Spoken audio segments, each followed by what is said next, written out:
शांति।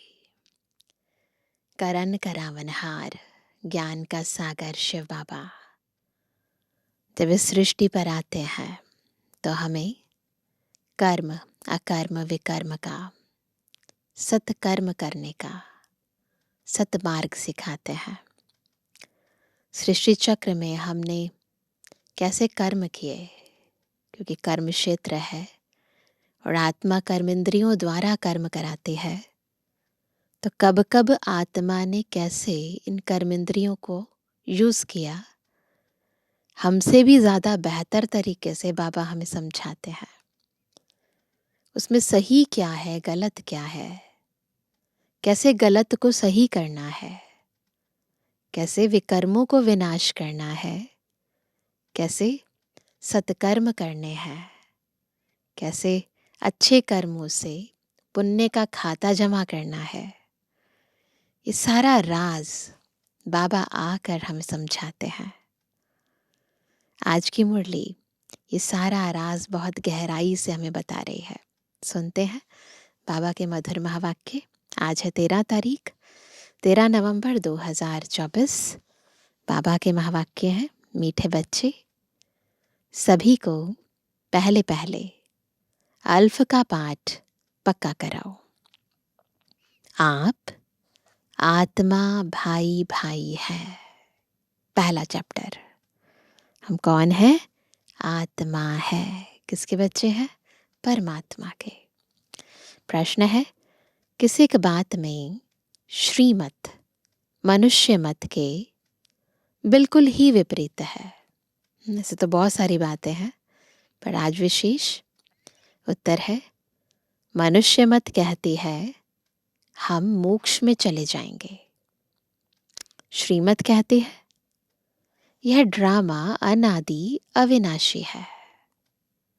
मोक्ष किसी को मिल नहीं सकता। भल कोई कहे यह पाठ बजाना हमको पसंद नहीं है ना, परंतु इसमें कुछ भी कर नहीं सकते, चॉइस नहीं दिया आपको। पाठ बजाने आना ही है। श्रीमत ही तुम्हें श्रेष्ठ बनाती है। मनुष्य मत तो अनेक प्रकार की है। किस पर चलेंगे, किस पर नहीं चलेंगे। श्रेष्ठ बनाने वाली श्रीमत एक बाबा देते हैं। ओम शांति। अभी यह तो बच्चे जानते हैं कि हम बाबा के सामने बैठे हैं। फील होता है? कौन पढ़ा रहे हैं? बेहद का बाबा। बाप भी जानते हैं बच्चे हमारे सामने बैठे हैं। यह भी तुम बच्चे जानते हो, बाप हमें शिक्षा देते हैं जो फिर औरों को देनी है ना। आए हैं किस लिए? शिक्षा लेने के लिए। फिर जाएंगे किस लिए? सेवा करने के लिए। तो वह कहते हैं पहले पहले तो बाप का ही परिचय देना है। जब सेवा करेंगे ना, तो सबसे पहले बाबा का परिचय देना है, क्योंकि सभी बाप को और बाप की शिक्षा को भूले हुए हैं। अभी जो बाप पढ़ाते हैं, यह पढ़ाई फिर 5000 वर्ष बाद मिलेगी। यह ज्ञान और कोई को है नहीं। मुख्य हुआ बाप का परिचय। फिर यह सब समझाना है, हम सब भाई भाई हैं।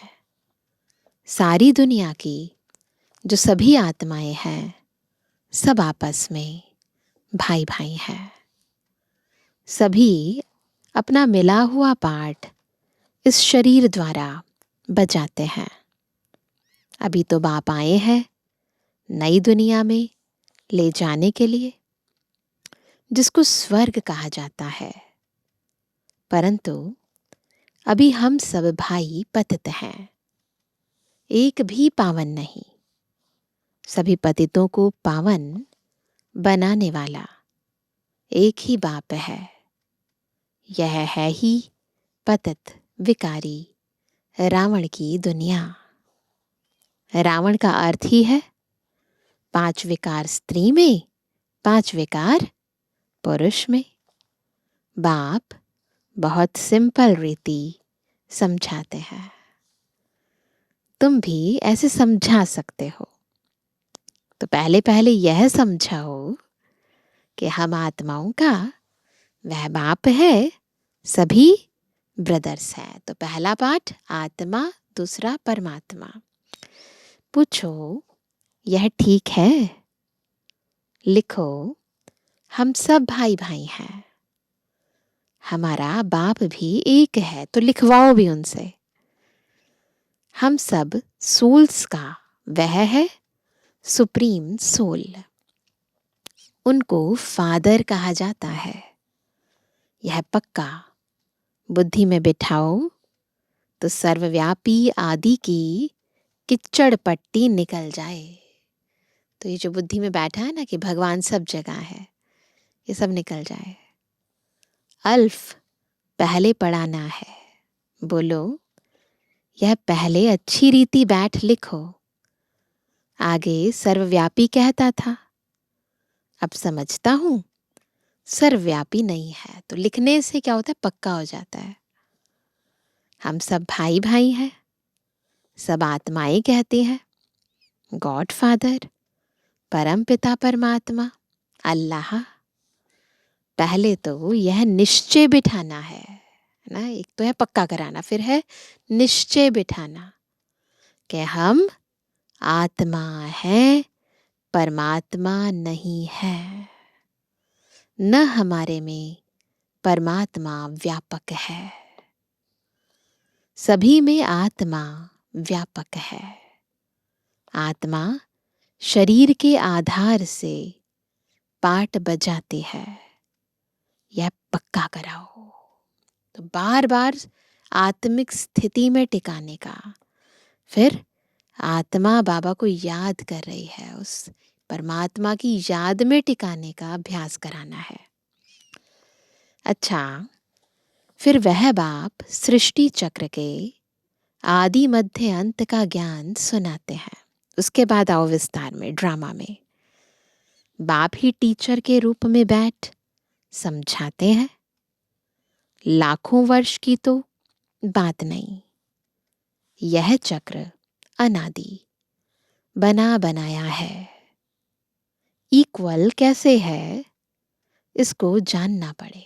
कैसे कैसे, बराबर पार्ट्स में डिवाइडेड है ये, है ना। सतयुग त्रेता पास्ट हुआ, नोट करो। उनको कहा जाता है स्वर्ग और सैमी स्वर्ग ना। स्वर्ग है सतयुग और सैमी स्वर्ग है त्रेता युग। वहां देवी देवताओं का राज्य चलता है। सतयुग में है 16 कला, त्रेता में है 14 कला। सतयुग का प्रभाव बहुत भारी है। नाम ही क्या है? नाम ही है स्वर्ग, हेवन। नई दुनिया सतयुग को कहा जाता है, उसकी ही महिमा करनी है। नई दुनिया में है ही एक आदि सनातन देवी देवता धर्म। चित्र भी तुम्हारे पास है निश्चय कराने के लिए। यह सृष्टि का चक्र फिरता रहता है। इस कल्प की आयु ही 5000 वर्ष है। अब सूर्यवंशी चंद्रवंशी तो बुद्धि में बैठा है ना। तो पहले आत्मा का ज्ञान, फिर बाबा का ज्ञान, फिर चक्र का ज्ञान। विष्णुपुरी ही बदल राम सीतापुरी बनती है। तो धरती वही है, सृष्टि वही है। भिन्न भिन्न समय पर भिन्न भिन्न आत्माओं का राज्य चलता है। उनकी भी डिनाइस्टी चलती है ना। 2 युग पास्ट हुए, फिर आता है 2 युग के बाद कौन सा युग आता है? द्वापर युग। रावण का राज्य।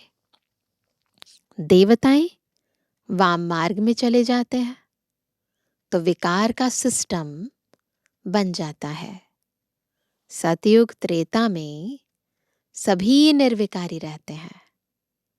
एक आदि सनातन देवी देवता धर्म रहता है। चित्र भी दिखाना है, ओरली भी समझाना है। कुछ चित्रों से समझाओ, कुछ मुख से बताओ। बाप हमको टीचर होकर ऐसे पढ़ाते हैं। बाप अपना परिचय खुद ही आकर देते हैं। खुद कहते हैं, मैं आता हूँ पतितों को पावन बनाने के लिए, तो मुझे शरीर जरूर चाहिए, नहीं तो बात कैसे करूं। मैं चैतन्य हूँ, सत हूँ और अमर हूँ। सतो रजो तमो में आत्मा आती है। आत्मा ही पतित, आत्मा ही पावन बनती है। आत्मा में ही सब संस्कार हैं। पास्ट के कर्म व विकर्म का संस्कार आत्मा ले आती है। सतयुग में तो विकर्म होता नहीं, कर्म करते हैं, पाठ बजाते हैं। तो बॉडी कॉन्शियसनेस नहीं है, देह भान नहीं है, तो विकर्म नहीं होता। विकर्म कब होते हैं? जब देह भान आता है। परंतु वह कर्म अकर्म बन जाता है। गीता में भी अक्षर है ना? कर्म अकर्म विकर्म गीता में भी अक्षर है। अभी तुम प्रैक्टिकल में समझ रहे हो, जानते हो बाबा आया हुआ है पुरानी दुनिया को बदल नई दुनिया बनाने। जहां कर्म कैसे होते हैं? नई दुनिया में कर्म अकर्म हो जाते हैं। उनको ही सतयुग कहा जाता है। और यहाँ फिर क्या होता है? कंट्रास्ट है ना? और यहाँ फिर यह कर्म विकर्म ही होते हैं, जिसको कलयुग कहा जाता है। तुम अभी हो, तुम कहाँ पर हो? संगम पर। बाबा दोनों ही तरफ की बात सुनाते हैं। तो संगम पर बैठे हैं, एक तरफ है कलयुग, एक तरफ है सतयुग, एक तरफ है विकर्म, एक तरफ है अकर्म। तो बाबा इधर की भी बातें सुनाते हैं और इधर की भी बातें सुनाते हैं। एक एक बात अच्छी रीति समझे। बाप टीचर ने क्या समझाया?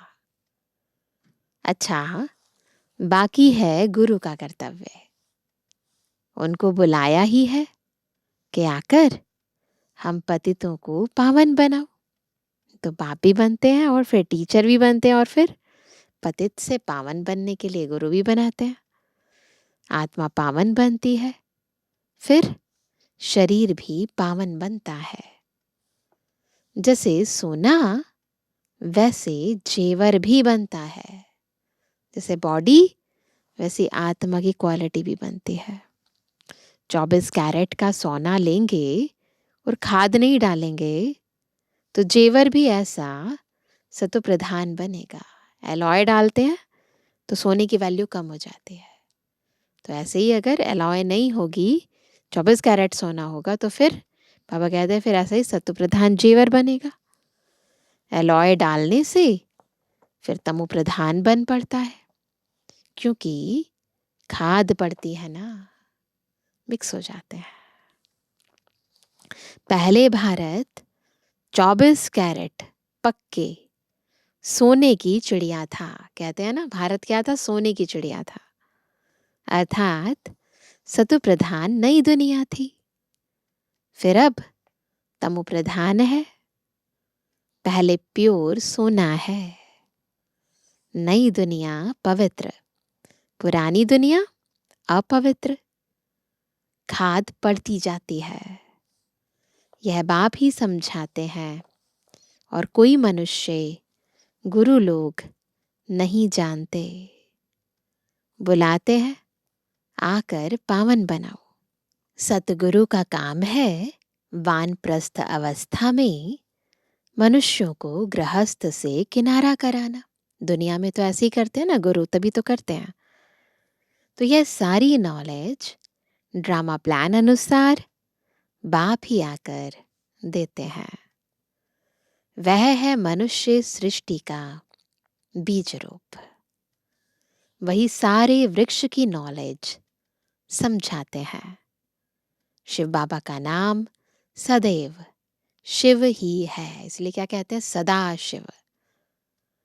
बाकी आत्माएं सब आती हैं पाठ बजाने, तो भिन्न भिन्न नाम धराती हैं, बाप को बुलाते हैं, परंतु उन्हें जानते नहीं। वह कैसे भाग्यशाली रथ में आते हैं तुमको पावन दुनिया में ले जाने। तो बाप समझाते हैं, मैं उनके तन में आता हूँ। किसके तन में आते हैं? जो बहुत जन्मों के अंत में है, पूरा 84 जन्म लेते हैं। राजाओं का राजा बनाने के लिए इस भाग्यशाली रथ में प्रवेश करना होता है। जब तक ब्रह्मा बाबा के तन का आधार ना लें तो बाबा ज्ञान कैसे सुनाए? पहले नंबर में है श्री कृष्ण, वह है नई दुनिया का मालिक। फिर वही नीचे उतरते हैं, सूर्यवंशी, चंद्रवंशी, फिर वैश्य, शूद्रवंशी, फिर ब्रह्मावंशी बनते हैं। गोल्डन से सिल्वर, कॉपर, आयरन ना, और अभी फिर डायमंड बनते हैं। फिर तुम आयरन से गोल्डन बन रहे हो। बाप कहते हैं, मुझे एक अपने बाप को याद करो जिसमें मैंने प्रवेश किया है। इनकी आत्मा में तो जरा भी ये नॉलेज नहीं थी, तो ब्रह्मा बाबा में ये नॉलेज नहीं थी। शिव बाबा उनके मुख द्वारा ज्ञान देते हैं। इनमें मैं प्रवेश करता हूँ, इसलिए इनको भाग्यशाली रथ कहा जाता है। भागीरथ कहते हैं ना, भागीरथ ने गंगा लाई, तो शिव बाबा ये ज्ञान गंगा उच्चारित करते हैं। खुद कहते हैं, मैं इनके बहुत जन्मों के अंत में आता हूँ। गीता में अक्षर एक्यूरेट हैं। गीता को ही सर्वशास्त्रमयी शिरोमणि कहा जाता है। क्या? सर्वशास्त्रों की सिर की मणि है ना। इस संगम युग पर ही बाप आकर ब्राह्मण कुल और देवी देवता कुल की स्थापना करते हैं। औरों का तो सबको मालूम है ही, इनका कोई को पता नहीं है। बहुत जन्मों के अंत में अर्थात संगम युग पर ही बाप आते हैं। बाप कहते हैं, मैं बीज रूप हूँ। श्री कृष्ण तो है ही सतयुग का रहवासी, उनको दूसरी जगह तो कोई देख ना सके। पुनर्जन्म में तो नाम रूप देश काल सब बदल जाता है ना। श्री कृष्ण जब दूसरा जन्म लेते हैं तो नाम भी बदल जाता है, रूप भी, देश भी, काल भी। श्री कृष्ण का जो पहला जन्म है, वो जैसी सूरत जो है वैसी मूरत जो है केवल पहले जन्म में, जब दोबारा आत्मा साइकिल में आएगी तभी मिलेगा। उसके बाद नहीं, उससे पहले नहीं। पहले छोटा बच्चा सुंदर होता है, फिर बड़ा होता है, फिर वह शरीर छोड़ दूसरा छोटा लेता है ना। वो बॉडी छोड़ी आत्मा ने, फिर छोटी बॉडी फिर से ले ली। ये बना बनाया खेल है, ड्रामा के अंदर फिक्स है। दूसरे शरीर में तो उनको श्री कृष्ण नहीं कहेंगे। श्री कृष्ण ने की आत्मा ने जब बॉडी छोड़ी, फिर दोबारा दूसरी बॉडी ली, तो उस जन्म में उसको श्री कृष्ण नहीं कहेंगे।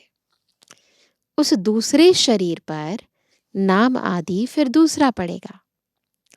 समय, फीचर्स, तिथि, तारीख आदि सब बदल जाता है। वर्ल्ड की हिस्ट्री, ज्योग्राफी हूबहू रिपीट कहा जाता है, हूबहू। तो यह ड्रामा रिपीट होता रहता है। सतो रजो तमो में आना ही है। सृष्टि का नाम, युग का नाम सब बदलते जाते हैं। अभी यह है संगम युग। मैं आता ही हूँ संगम पर। यह हमको अंदर में पक्का करना है। बाप हमारा बाप टीचर गुरु है, जो फिर सतु प्रधान बनने की युक्ति बहुत अच्छी बताते हैं। गीता में भी है, देह सहित देह के सब धर्म छोड़ अपने को आत्मा समझो। वापस अपने घर जरूर जाना है। भक्ति मार्ग में कितनी मेहनत करते हैं भगवान पास जाने के लिए। वह है मुक्ति धाम। कर्म से मुक्त हम इनकॉर्पोरियल दुनिया में जाकर बैठते हैं। पाठधारी घर गया तो पाठ से मुक्त हुआ। तो ये देह लेते हैं, ये कॉस्ट्यूम। मैं आत्मा एक्टर धारण करती हूँ। श्री श्री रंगमंच पर हम पाठ बजाते हैं। पाठ पूरा हुआ और एक्टर फिर अपने घर चला जाता है। सब चाहते हैं हम मुक्ति पावें, परंतु मुक्ति तो किसको मिल ना सके। जाएंगे मुक्ति धाम में, परंतु सदा काल के लिए मुक्ति नहीं मिल सकती। ये ड्रामा अनादि अविनाशी है। कोई कहे यह पाठ बजाना हमको पसंद नहीं है, अगर कोई कहे कि ये रोल मुझे पसंद नहीं, परंतु इसमें कोई कुछ कर नहीं सकता ना, परंतु इसमें कोई कुछ कर ना सके। यह अनादि ड्रामा बना हुआ है। एक भी मुक्ति को पा नहीं सकते। वह सब हैं अनेक प्रकार की मनुष्य मत। वो जो लिखते हैं ना कि मुक्त हो जाएंगे, मुक्ति पाने के लिए ये करो, ये सब है अनेक प्रकार की मनुष्य मत। यह है श्रीमत, श्रेष्ठ बनाने लिए।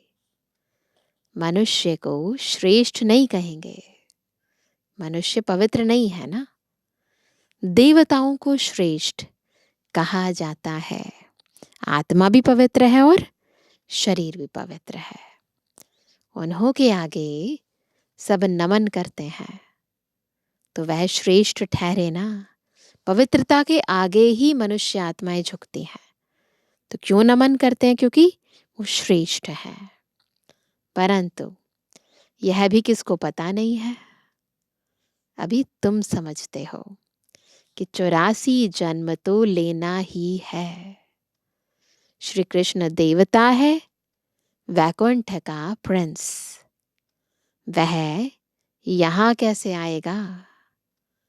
ना उसने गीता सुनाई, सिर्फ देवता था, इसलिए सभी लोग उनको पूजते हैं।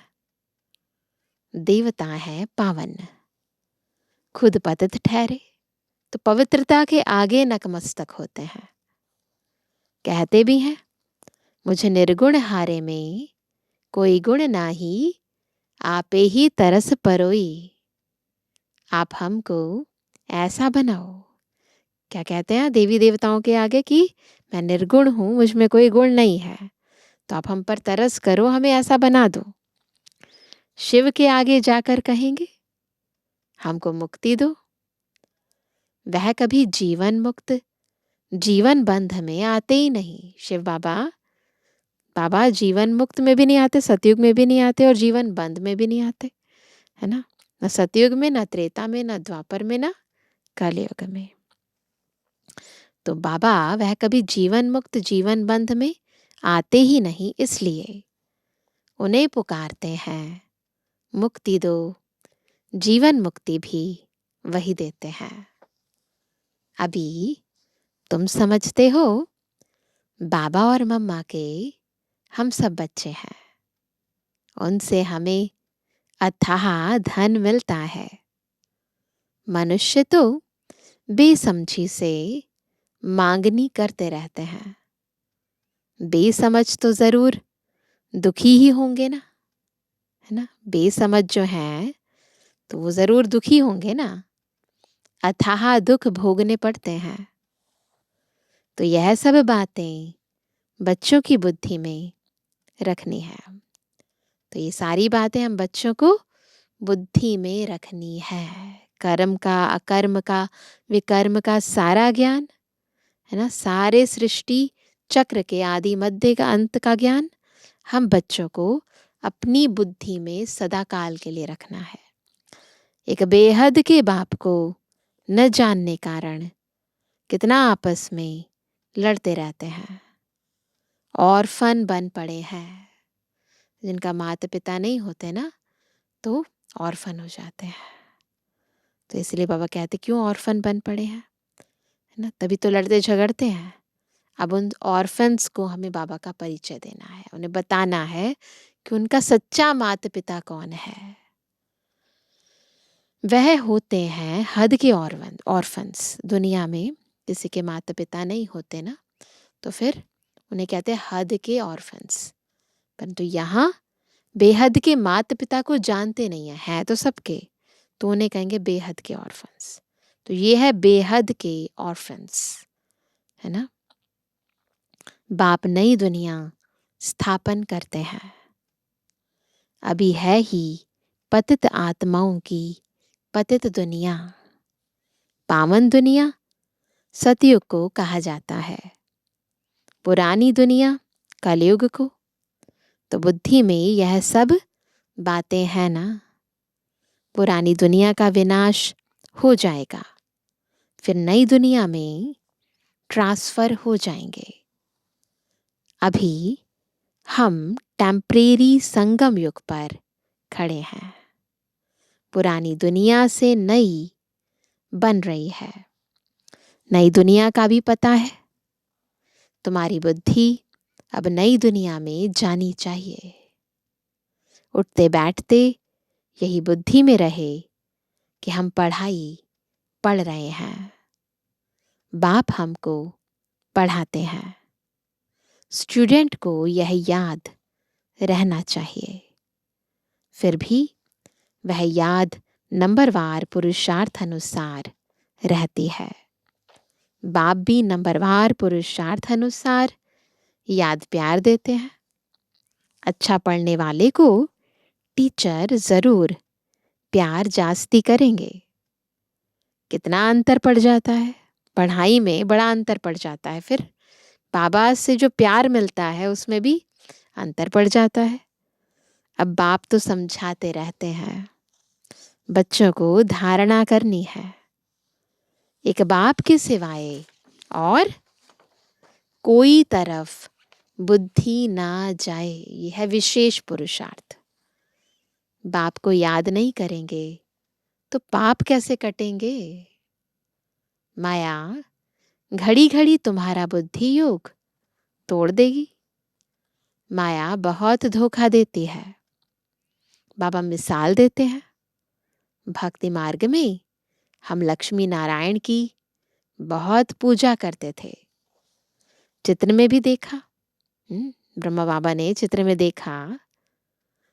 देखा लक्ष्मी पांव दबा रही है, तो उसे मुक्त करा दिया। ब्रह्मा बाबा की कहानी सुनते हैं ना, है ना, अनोखी जीवन कहानी है बाबा की। तो उसमें बाबा ने साकार में, है ना, जब ज्ञान नहीं था उससे पहले की बात है, तो देखा बाबा ने चित्र में लक्ष्मी है नारायण के पांव दबा रही है, तो बाबा ने वो चित्र के अंदर लक्ष्मी को मुक्त कर दिया, काट दिया। उनकी याद में बैठते जब बुद्धि इधर उधर जाती थी तो अपने को थप्पड़ मारते थे ब्रह्मा बाबा। बुद्धि और तरफ क्यों जाती है। तो उस समय भी बाबा ऐसे पुरुषार्थ करते थे। आखिरी विनाश भी देखा, स्थापना भी देखी। फिर ये ब्रह्मा बाबा की कहानी सुना रहे हैं, कैसे बाबा का जीवन बदला। कैसे जब बनारस में गए तो बाबा को, है ना, स्थापना का भी साक्षात्कार हुआ और विनाश का भी, स्वर्ग के भी साक्षात्कार हुए। और फिर कैसे विनाश होगा, कैसे एटॉमिक बॉम्ब से वॉर होगी, सब दिखाई दिया बाबा को। साक्षात्कार की आश पूरी हुई। समझा अब यह नई दुनिया आती है, हम यह बनेंगे। बाकी यह पुरानी दुनिया तो विनाश हो जाएगी, पक्का निश्चय हो गया। अपनी राजधानी का भी साक्षात्कार हुआ, तो बाकी इस रावण के राज्य को क्या करेंगे? तो ब्रह्मा बाबा को वैराग्य आ गया। जब देखा कि ऐसी सुंदर दुनिया आने वाली है, तो फिर बाबा को वैराग्य आ गया कि अब इस दुनिया का क्या करेंगे। जबकि स्वर्ग की राजाई मिलती है, यह हुई ईश्वरीय बुद्धि। तो ये जो ज्ञान बुद्धि में बैठ गया ना, जो बाबा ने दिखाया, शिव बाबा ने दिखाया और बाबा समझ गए, और ऐसी समझ आ गई कि पुरानी दुनिया का त्याग कर दिया। इसे कहते ईश्वरीय बुद्धि। ईश्वर ने प्रवेश कर यह बुद्धि चलाई। ज्ञान कलश तो माताओं को मिलता है, तो माताओं को ही सब कुछ दे दिया। तो बाबा ने छोटा सा ट्रस्ट बनाकर बहनें माताओं सबको सब कुछ दे दिया। तुम कारोबार संभालो, सबको सिखलाओ। सिखलाते सिखलाते यहाँ तक आ गए, और अब कहाँ तक आ गए हैं? एक दो को सुनाते सुनाते देखो अब कितने हो गए हैं। आत्मा पवित्र होती जाती है, फिर आत्मा को शरीर भी पवित्र चाहिए। समझते भी हैं, फिर भी माया भुला देती है। तुम कहते हो 7 रोज पढ़ो, तो कहते हैं कल आएंगे। दूसरे दिन माया खलास कर देती है, आते ही नहीं। भगवान पढ़ाते हैं, तो भगवान से नहीं आकर पढ़ते हैं। निश्चय नहीं हुआ है ना, तो समझ ही नहीं आता कि खुद भगवान पढ़ा रहे हैं। तो बाबा कहते हैं तो भगवान से नहीं आकर पढ़ते हैं। कहते भी हैं हाँ जरूर आएंगे, परंतु माया उड़ा देती है, रेगुलर होने नहीं देती है। जिन्होंने कल्प पहले पुरुषार्थ किया वह जरूर करेंगे, और कोई हट्टी है नहीं। तुम पुरुषार्थ बहुत करते हो, बड़े बड़े म्यूजियम बनाते हो। जिन्होंने कल्प पहले समझा है वही समझेंगे। विनाश होना है, स्थापना भी होती जाती है। आत्मा पढ़कर फर्स्ट क्लास शरीर लेगी। एम ऑब्जेक्ट यह है ना, लक्ष्मी नारायण एम ऑब्जेक्ट है ना। यह याद क्यों नहीं पढ़ना चाहिए? तो बाबा कहते ये तो बहुत ही ज़रूरी बात है ना, तो ये याद क्यों नहीं पढ़ना चाहिए? अभी हम नई दुनिया में जाते हैं अपने पुरुषार्थ अनुसार। अच्छा मीठे मीठे के लिए जन्मवानी बच्चों पे जुर्मानी बाप दादा का दिल जान सिखो प्रेम से नंबरवार पुरुषार्थ अनुसार यादगार और गुणवानी। रूहानी बच्चों की, रूहानी बाप दादा को गुड मॉर्निंग, नमस्ते नमस्ते नमस्ते। धारणा के लिए मुख्य सार। पहला, बुद्धि में सदा याद रहे।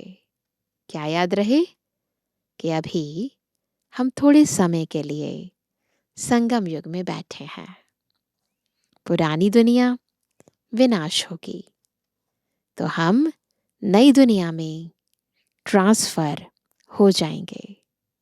इसलिए इससे बुद्धि योग निकाल देना है। कहाँ जाना है उसको याद करना है, जो छोड़ना है उसको भूलना है। दूसरा, सभी आत्माओं को बाप का परिचय दे, कर्म अकर्म विकर्म की गुह्य गति सुनानी है। पहले अल्फ का ही पाठ पक्का कराना है। वरदान है श्रेष्ठ प्राप्तियों के प्रत्यक्ष फल द्वारा सदा खुशहाल रहने वाले एवर हेल्दी भव। एवर हेल्दी कैसे बनेंगे? जब जो श्रेष्ठ प्राप्तियां हैं वो क्या है? प्रत्यक्ष फल है। उस प्रत्यक्ष फल को जब प्राप्त करेंगे और खुशहाल रहेंगे तो एवर हेल्दी हो जाएंगे। तो एवर हेल्दी होने के लिए प्रत्यक्ष फल खाना पड़ेगा। संगम युग पर अभी अभी किया और अभी अभी श्रेष्ठ प्राप्ति की अनुभूति हुई। यही है प्रत्यक्ष फल, सबसे श्रेष्ठ फल है कौन सा है प्रत्यक्ष फल जो अभी अभी मिल जाता है? सबसे श्रेष्ठ फल है समीपता का अनुभव होना। ऐसा लगता है जैसे हम बाबा के बहुत समीप हैं ना। समीपता होती है तो फिर बाबा से शक्तियां, गुण, है ना, वो भी सब अनुभव होते हैं। आजकल साकार दुनिया में कहते हैं कि फल खाओ तो तंदुरुस्त रहेंगे। हेल्दी रहने का साधन फल बताते हैं। और आप बच्चे हर सेकंड प्रत्यक्ष फल खाते ही रहते हो। कमाई करते हैं ना तो प्रत्यक्ष फल खाते हैं, इसलिए एवर हेल्दी हो ही। यदि आपसे कोई पूछे कि आपका क्या हाल चाल है, तो बोलो कि फरिश्तों की चाल है और खुशहाल है। क्या बोलेंगे? फरिश्तों की चाल है और खुशहाल है। स्लोगन है, सर्व की दुआओं के खजाने से संपन्न बनो तो पुरुषार्थ में मेहनत नहीं करनी पड़ेगी। तो मेहनत कर रहे हैं इसका मतलब दुआएं नहीं है, इसलिए दुआएं कमाओ। तो आज विशेष क्या पुरुषार्थ करेंगे? हम कहाँ बैठे हैं? संगम युग पर बैठे हैं। और ये पुरानी दुनिया मन बुद्धि से छोड़कर कहाँ जा रहे हैं? नई दुनिया में ऊपर परम धाम जा रहे हैं। तो जब संगम युग याद होगा तो छोड़ना भी याद होगा, और जिस जगह जाना है वो भी सदा स्मृति में रहेगी। तो बार बार इस पुरानी दुनिया को छोड़ने का और ऊपर जाने का अभ्यास करना है। अच्छा, ओम शांति।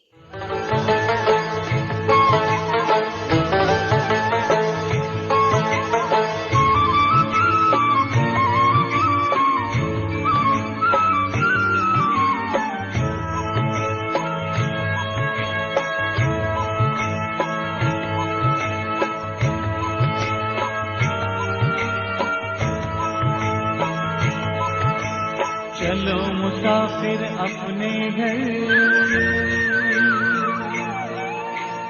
अब तो पूरा हुआ सफर।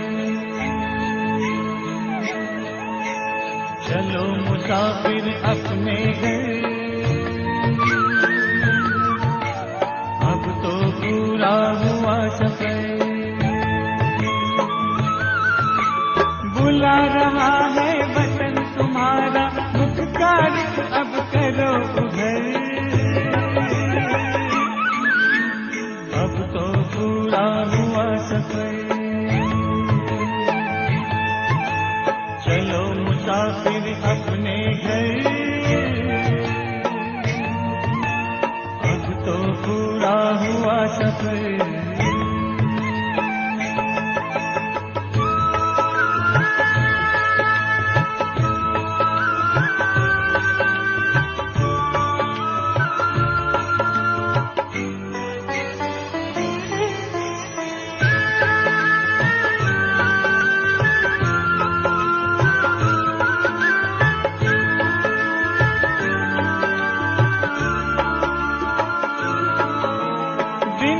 कितने प्यारे थे, उसके भरे नजारे थे।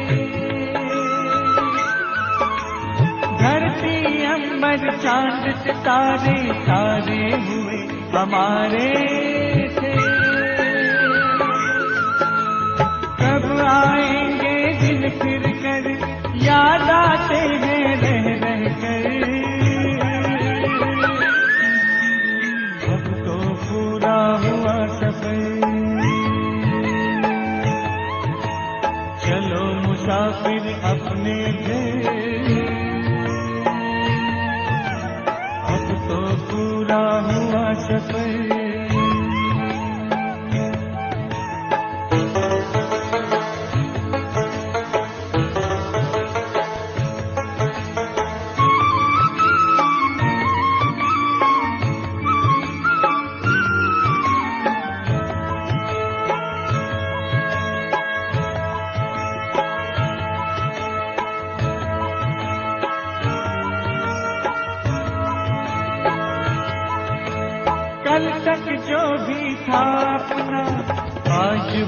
सारा सपना,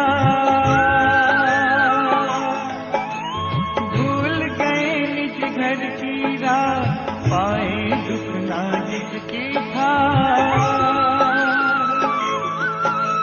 पग पग पर खाए ठोकर, चूर हो गए हो तक कर। अब तो पूरा हुआ सफर, चलो मुसाफिर अपने घर। अब तो पूरा हुआ सफर।